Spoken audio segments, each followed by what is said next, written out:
Hey everybody, I'm really excited to bring you Julie Lavender Le Doux. We're going to talk about her amazing new book series called Constance and the Battle for Wonder. I'm reading it right now and enjoying it very much. Julie, thank you for being here today.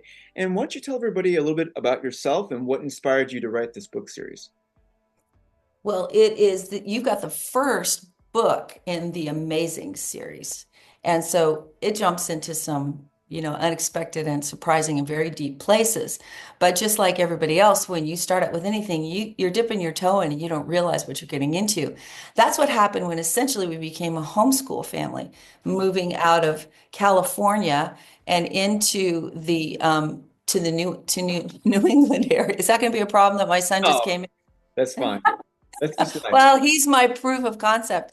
My oldest son, I've homeschooled three kids all the way through high school. And we did this because we saw things coming. We understood what things were influencing the systems of education, culture, and community media. And we saw it coming from a long way away. And we thought, how can we reach in and preserve the souls of our kids in the midst of this kind of deepening, darkening, emerging technocracy and tyranny of sorts? We could see it a mile away. And so we began to homeschool and see how we could find and reach and preserve the souls of our kids and help them be super successful, strong, and brave. And so out of that one day, this character emerged, and the mom character called Mrs. Amazing. And she was heartbroken because what she wanted for her children didn't come to pass. And I had experienced some of that. And it led me into these deep places, and I began to write.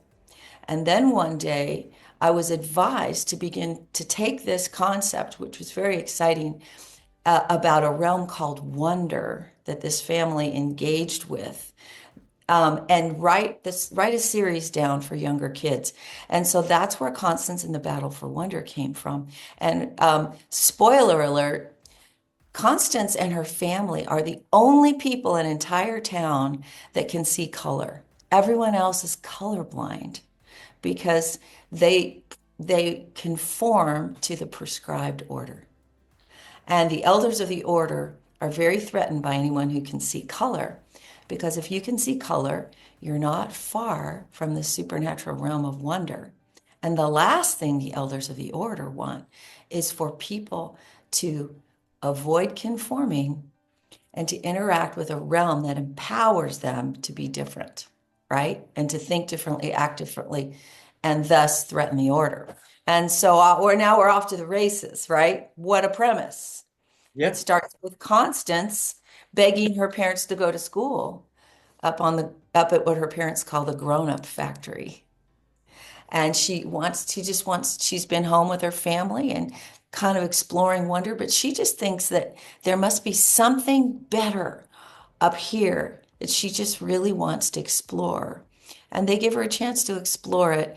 And little do they realize that behind the facade of everyone's, daily conformity are deeper, darker forces that really want to get a hold of this one child and this one family that won't conform.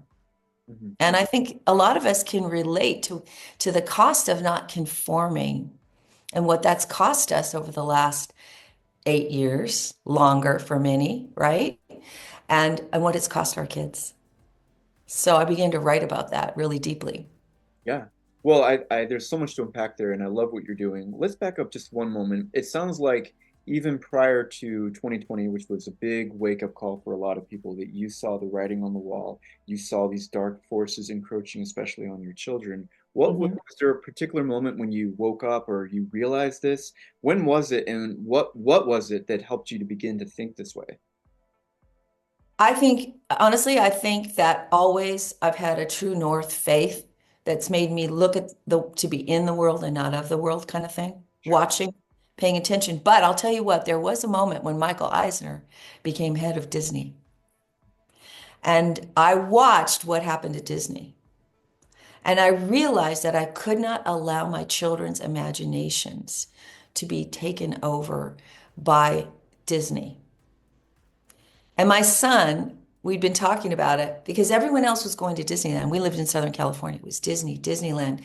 Every new movie that came out, he was in a small school at the time, and everybody had to have whatever they were, the associated, merch that came out, and all of the, whether it was the small soldiers or whatever it was, the movies, right? All the kids were immersed in the merch, the culture, the dynamics, and Disney was owning families and hearts. And I remembered when I was a child and I saw Cinderella and I saw Pinocchio and I first went to Disneyland, something reached into my soul through my imagination and took a precious place that you don't really get back. It's like the first time you see a Christmas tree, right? That's in you.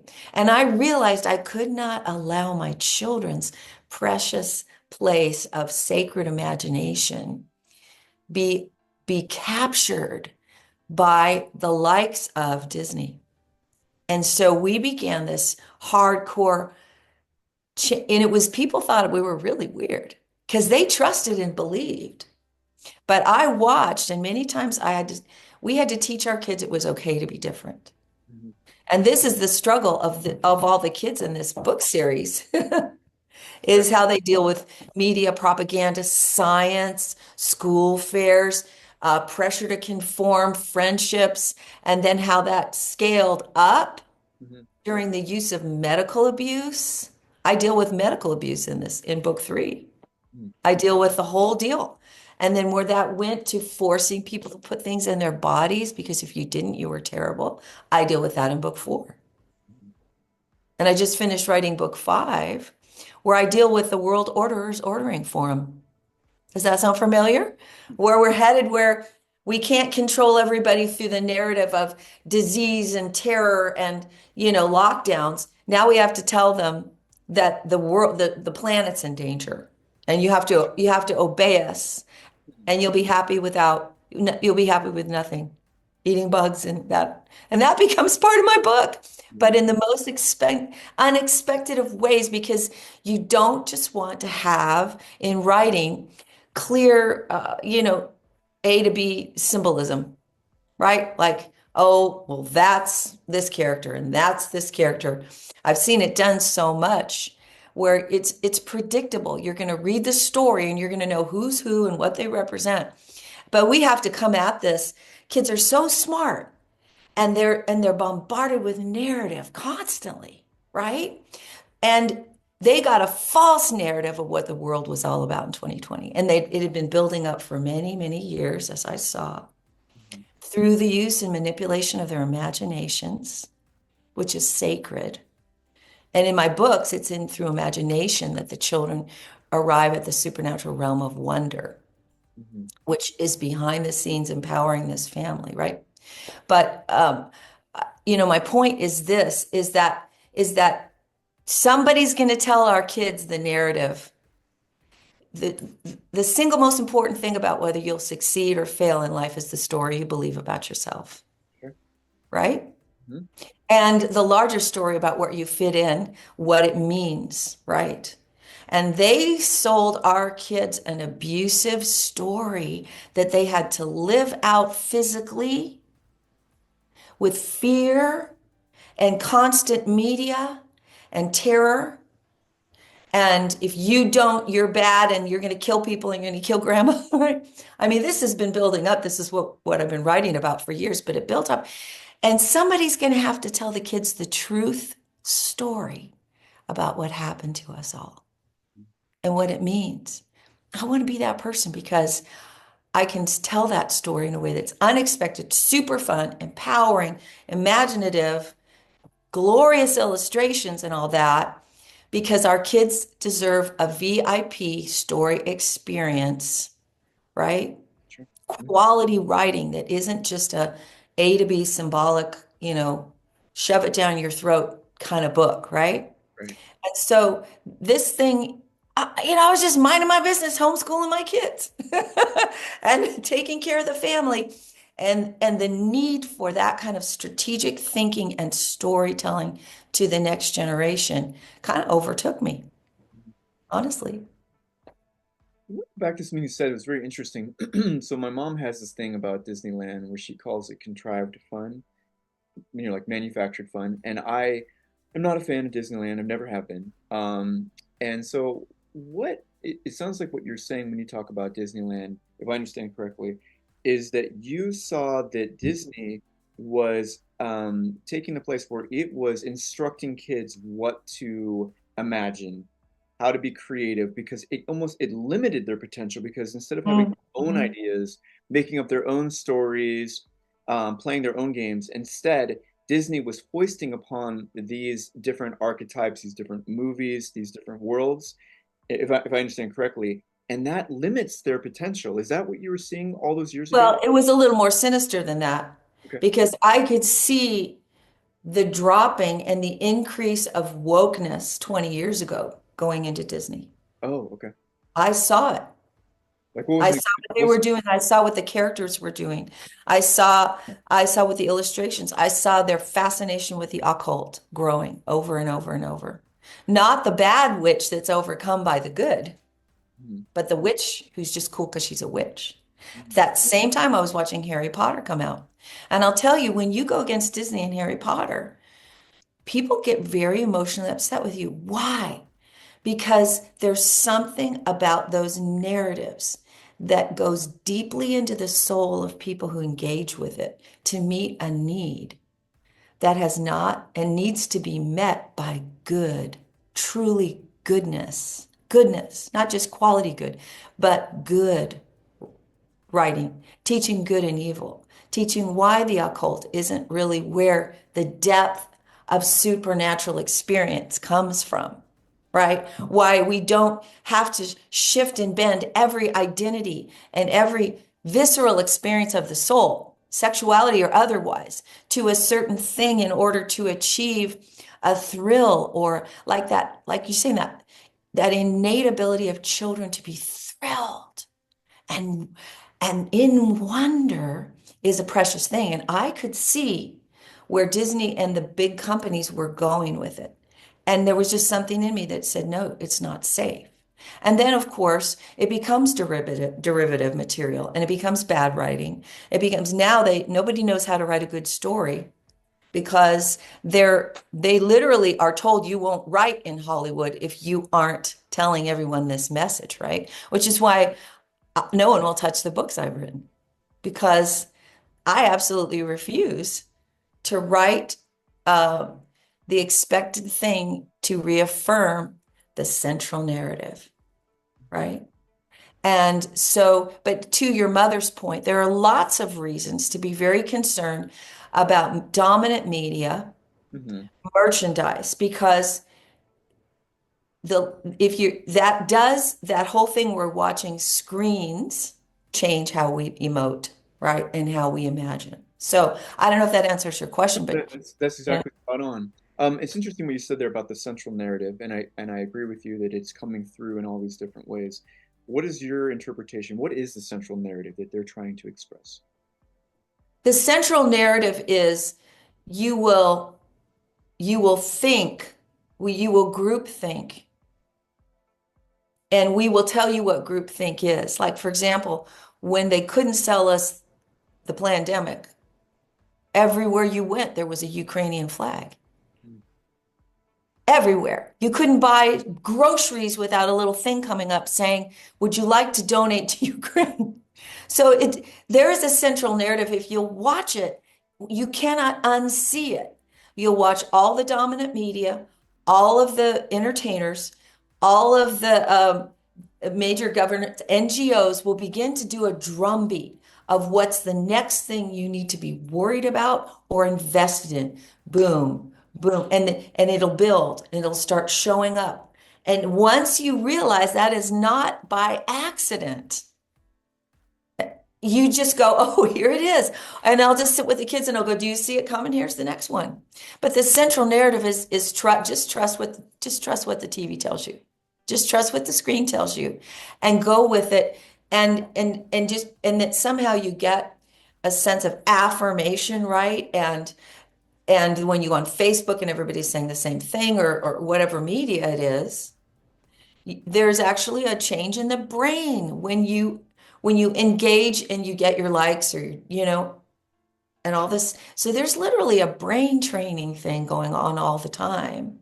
And the government has known for decades how to manipulate masses of people.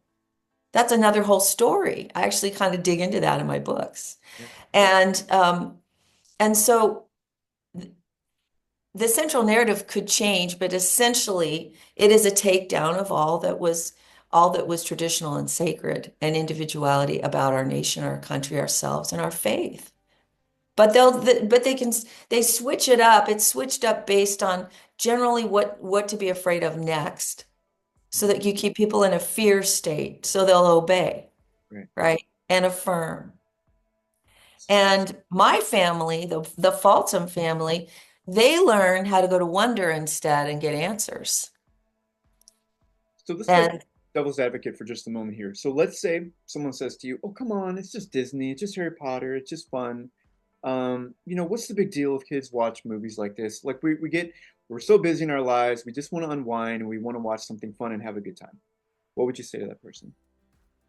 well, I would say you certainly can make that choice. But I would say that what you give your, like for example, if you put your kids in an institution for 6 hours a week, they quickly learn. So maybe it's an awesome one, but they quickly learn they have to survive. You're gone. There's a system they have to work within to be okay. That is a very subversive process to the soul of a child. Mhm. And people don't realize they lose control of their children by probably about third grade. Now, there are exceptions to this because there can be different types of institutions, different types of parental involvement. But it has to be so carefully thought about. If you decide to watch this or this, people don't realize what's at stake, and they have to watch it carefully and be aware of what is the premise, what is the message, and who benefits from telling your kids that. To me, when I could see it coming and I could smell it, and I saw a brand like Disney that consistently brought, and now it's like Sodom and Gomorrah. Just, I mean, compared, you know what I mean? Like it's obvious now. When you see that, I go, why would I invest? Why would I do that if I'm going to take a certain amount of time to give my children content? Then I only have so much time to monitor it, right? They lost my trust a long time ago. Right. And there's certain premises I just simply will not allow children to mess in the occult. That's a hard pass. I will not let them mess in, which is interesting because in these books, I've had people come up at homeschool conferences and go, well, what is this wonder realm? And are you, and I said, trust me, it's gonna go deeper than you think. I can't give people a quick answer. I have to engage them in a conversation where we start talking about how things work in the soul of a family and a child and how you maintain the central to be the main influencers in your family's home. Sure. That means you're going through all the media with them. You don't unless you've watched it and vetted it, you don't get to park your kids. I don't care how tired you are. Yeah. So if you said the term occult forces. So for those who don't understand that, what do you mean? What are you talking about when you discuss those? Well, I'll just go back to history in stories and fairy tales for hundreds and hundreds of years. There was the witch. There was the witchcraft. Hmm. But this was not the thing that was glorified and taught people to be curious about and want to engage with. They were aware that there was a discussion of evil and portals into evil. And witchcraft, spells, charms, hexes, vexes, they were always shown as very real and very powerful, but not desirable. Hmm. We can't lie to our kids and say that these bad things aren't happening. The occult is very real. Sexual issues are very real.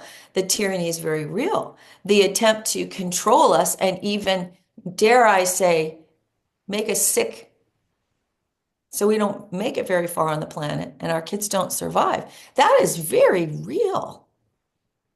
Tyranny is real, whether it's spiritual tyranny or governmental tyranny or personal tyranny. So that has to be addressed. It's real. There's power there. But is that what we put our faith and trust in?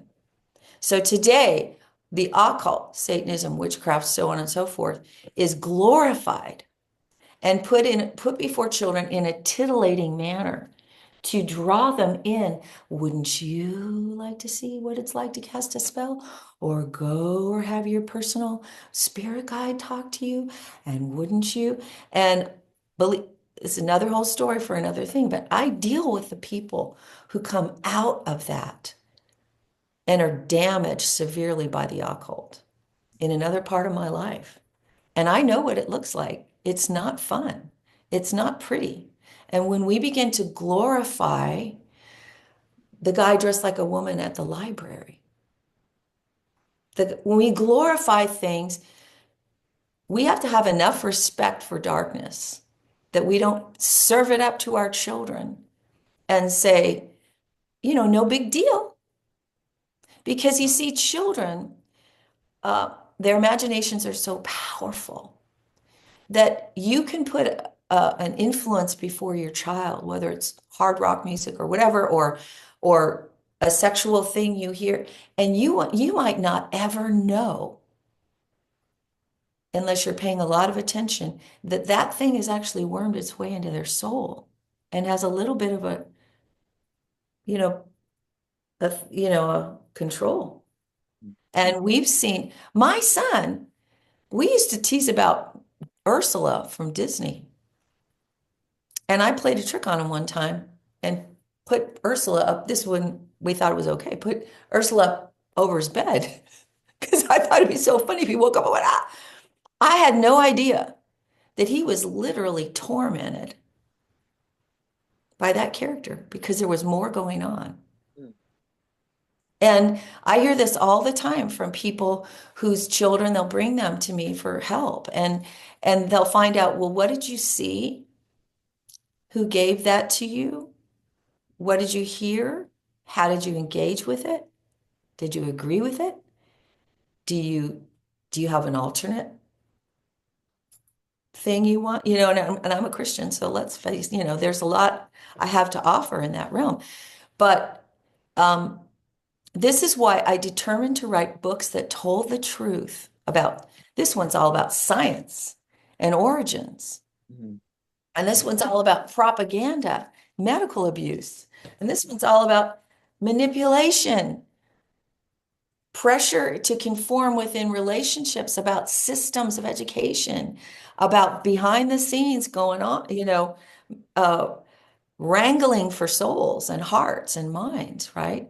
And so I want to tell the truth, and I want to talk about evil as evil, but not in a predictable way. Kids are too smart, right? And parents are smart. Besides which, I use amazing, huge words, vocabulary, right? So now we're unpacking this side of the brain where the kids have to think about what does that mean? But a good writer will always throw out a juicy word and then weave in the meaning in the paragraph. Sure. So I had one kid who was 13 pick up one of my books, and she had a disabled thing. So she had an IEP at school. And so she was told, this is where you fit and these are your limitations. And she picked up one of my books and said, they don't think I can read this. They don't think I can understand this, but it makes me feel so good to see these big words. And she was thrilled that someone had given her, I'm sure she didn't know what half of them meant to start with, but she understood what they meant based on context. Wow, what a gift. Do you remember that? Do you remember reading books as a kid? And how much it changed you to know that you understood the big word without having to run to the dictionary? Yeah, absolutely. So imagine kids being able to understand the big concepts without being doomed out, terrified, right? And to be able to have, and I'll tell you what, definitely these books are for conversation with your kids. Mm-hmm. Right? It's a read on, read with, right? But the series is really aimed at age kids 10 through 14. I've had younger kids read it and love it, but kind of a guy in the field said, really your concepts are for a larger and old. So, and I do think that there's so much to unpack in the amazing series that that you, older kids are going to ruminate on it versus the younger kids just would go with the excitement of the story. You know Sure. what I mean? So, And it seems like, based on everything you're saying, that there's definitely a war for our children's minds. So if we go back to tyrants through history, people like Stalin, Hitler, and on and on, why is it so important, do you think, for them to contact and influence children at such an early age? We were talking about Disney earlier before. We talk about the whole Hollywood complex, even mhm. going to history books and the things that they learn about in school. From time immemorial, why is it so important to reach the early age when they're impressionable? Well, I think for the very reason that if you take first impressions, they go deep. In my work with helping people overcome the darkness, Hmm. I'll very often find that it was something that happened when they were super small that they minimized that actually created some of the deepest damage. Like, okay, when I was 5, Miss Thon told us to put our Christmas bells, when we drew them and cut them out, put them over here. And I put one in the wrong place. And Miss Thon grabbed my face and said, "You put your Christmas bell in the wrong place." I'll tell you, that one impression has probably been more impactful than the latest Facebook bullying I just got. And they're seminal moments that change brain development, Sure. right? Hmm. And laying premises. So if we're like my books are all about the premise that life has meaning and purpose, and that there is a supernatural realm called wonder that is offering solutions in these really strange and wacky situations that can be accessed and brought into the practical reality, and that they're not alone, and that wonder values them, that they're individuals. They're not just a drop of consciousness in an ocean of oming. What a terrible way to end your life on earth. It's like with the Eastern philosophy premise is that we're all one. When you die, well, you become a drop in the water of consciousness. I'm like, nope, because you look at the alternative, it's being personally known by your name and your purpose and your destiny forever. Hmm. That's the alternative I live out of. And without being in a religious box when I write, these ideas of meaning and purpose are threaded through, and they enforce a hope and a value and a willingness to risk, right? We want to empower these kids to look evil and difficulty and people who disagree with us, who are not necessarily evil, look them right in the eye and say, I'm in. I'm in with this. I'm in with what the world's going to need me to bring today in my relationships. And remember, as I said, those first moments with the Christmas tree, those first moments with tasting chocolate. The first moment when a child just has that. I remember the first time when I saw the lake with the glimmering on it. These are sacred. And as our children's minds develop and their brains grow, the capacity for wonder deepens through their soul, their personality, their maturity, their thinking. So it's important to meet kids at these layers and levels of awareness and, like you said, consciousness Hmm. with deeper wonder, then deeper concepts that keep them going and believing in what is dignified and good and meaningful and pure and worth going after, right? Hmm. So we have to deepen our game as they get older with wonder-filled experiences and stories. And that's what I'm really working on. Well, it's interesting you say that because that makes my mind go to What about children or just young people in general that are 14 and up? How do we begin to change their mindset and to inculcate the beliefs that you're talking about, the more positive ones as they get older? Well, it has to be done through narrative and story.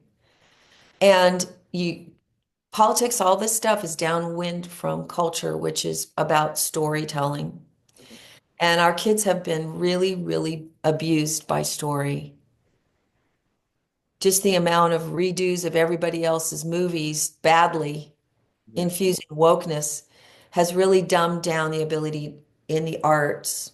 So there has to literally be, I think, a healing of the soul. Because when you are used to, for example, grooving music, and then somebody puts on a symphony, it's a brain state change, and there has to be an ability mm, to receive the new. I would posit that because that when you find a good book or a good book series and you've got a kid right on that cusp, maybe freshman high school, and sometimes you can get an older kid to read a book that brings them into a more innocent state if you ask them to review it, if you ask them to read it to a younger sibling, if you ask them to do a report on it or something. I'm finding that, the kids on the older age, 14 or so, are actually really digging these books as long as they're given some, space to do it because it's okay. And they need to know it's okay to remember being 10, 11, 12. There's things there that they lost, that our culture stole from them. That childlikeness, right? I love to read children's literature. Like, that's my favorite thing to do. And I think that we can capture them. I can't speak for the whole thing. We need a renaissance. And I'm just one piece of that. But this is Renaissance work, right?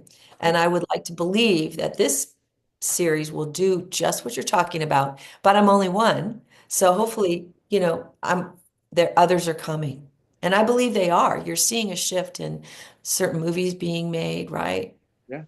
And What would that Renaissance look like? Let's just, go speaking of going to the imaginary, let's imagine it's a few years from now and there are more people that are creating this kind of art. What does that look like to you?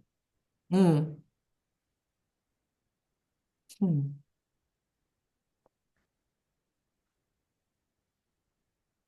Like Comic-Con for,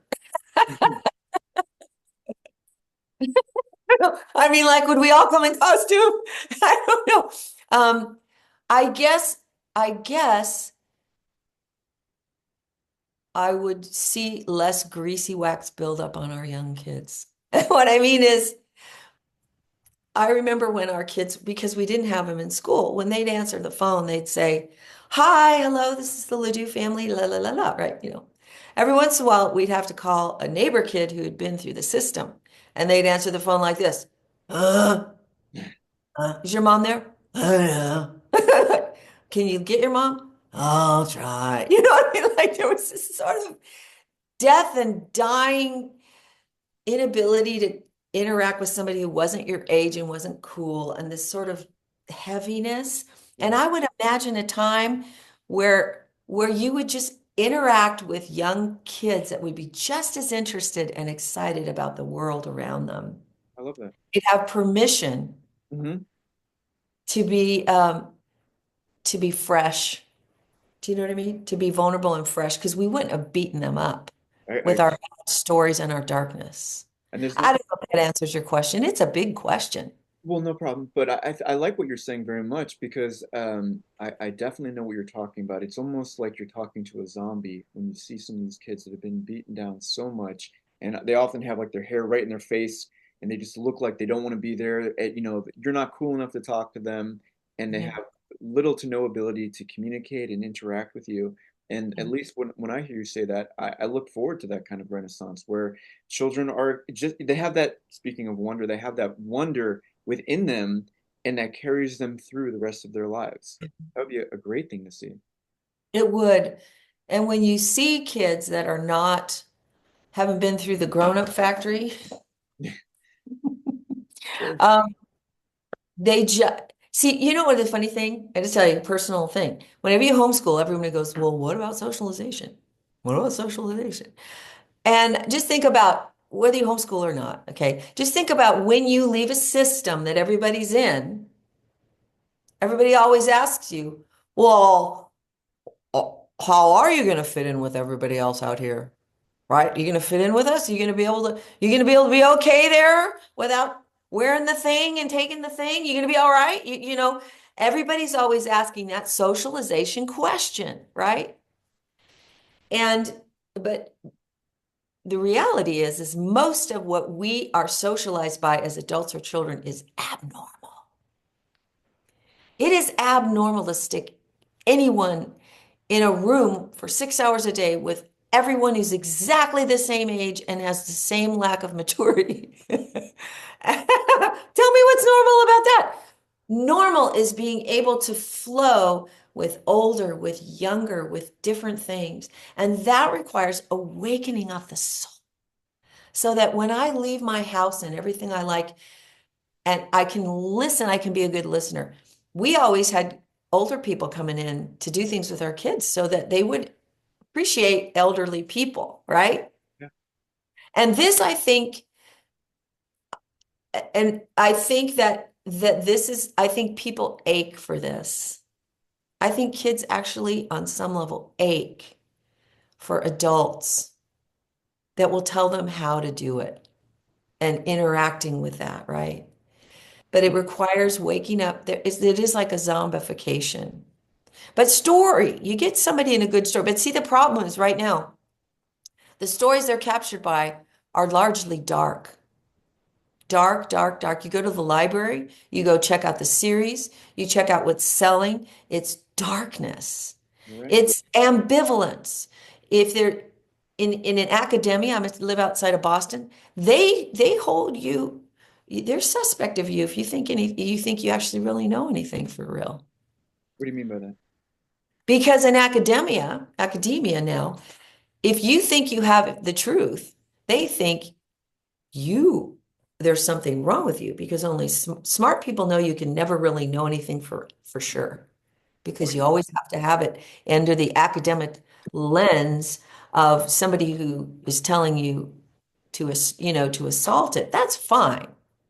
Go Yeah. ahead. I feel But like I'm a telling you to be authority. sure. To be sure of anything is a dangerous thing in an academic culture. And so that's filtered down to books where you're going to have kids stories. Now, I think this actually has to be written. The stories of the kids who've come from divorced families and there's been abuse and all that because they're living this, right? This is that people are living this. But to to not have the story end with, well, I hope they're going to be okay. Still pretty dark out there, but main character managed to suck it up and deal with it. And that's kind of how they're being written, you know? And in my books, I have an intact family with very strong personalities because we have to reteach what that looks like. People don't know. What is a mother and a father actually with healthy roles? What does that look like raising big, strong kids dealing on with the biggest issues? Nobody, I mean, people actually don't see a lot of that. And so I do use that, but then I have them deal with the big stuff, like it's hard stuff, it's scary stuff in a wacky, fun way, but it's all there. So we ought to be able to tell kids the truth. It sucks, man. It's evil. It's dark, blah, blah, blah. But I'm not going to feed you another narrative that enforces a craving for more darkness. I want to write books, and I believe books are coming that make people crave for light, crave um, dignity, crave how, in uplifting things, quiet, beauty, friendship, personal touch as opposed to screens. I think we can make people crave that instead of feeding the lower desires for the titillation of evil, right? Yeah, I couldn't agree more. So people that want to get these books, people that want to follow your work, how can they get in touch with you? How can they follow you and learn more about all the amazing things that you're doing? Well, I mean, if you follow me around, I'll be pretty boring on social media, let's face it. I mean, I'm learning. So I don't know if you really want to follow me. I mean, I'm learning. I'll catch up. It's Julie Lavender Le Doux at Instagram and all that. But what I really want you to do Okay. is go to thequestforwonder.com. Okay. Because if you go to thequestforwonder.com, you're going to get a free copy of this book. Just pay the shipping and handling. And there's some other stuff on there because people get book one, they always go, the kids go, where's book two? Where's book three? I'm like, well, I actually have those available. But just to prove that this is something I'm really into and you're going to be into it too, I'm taking a risk. If you go to thequestforwonder.com, you're going to get a free copy of this book, 20 full color illustrations. They're You beautiful. know, look at, I mean, it's nobody does books like this. No, they're Nobody is spending the money to give full color illustrations in books for kids this age, they're beautiful. right? And the quality of the story and everything. So look, they other people don't want these books, right? They really don't want what I'm selling. The structures, the establishment doesn't. And so it's not on Amazon and it's not on these other places. The only place you can get it is thequestforwonder.com. But like I said, it's going to be worth your time because you're going to get a free copy of my first book. And lots, there's more if you want it. And so I'm challenging even the sales narrative because if you go to these larger things, the author gets a very small slice. Mhm. And besides which, I've had Kindle print my books out before, and the quality is just not that good. Yeah. Well, I think it's wonderful what you're doing. This is a great way to leave it today, and I encourage everyone to go to that website, get your copy of the book, get started on this amazing series. And I want to thank you so much, Julie, for being here today. I love what you're doing. Thank you. Thank you.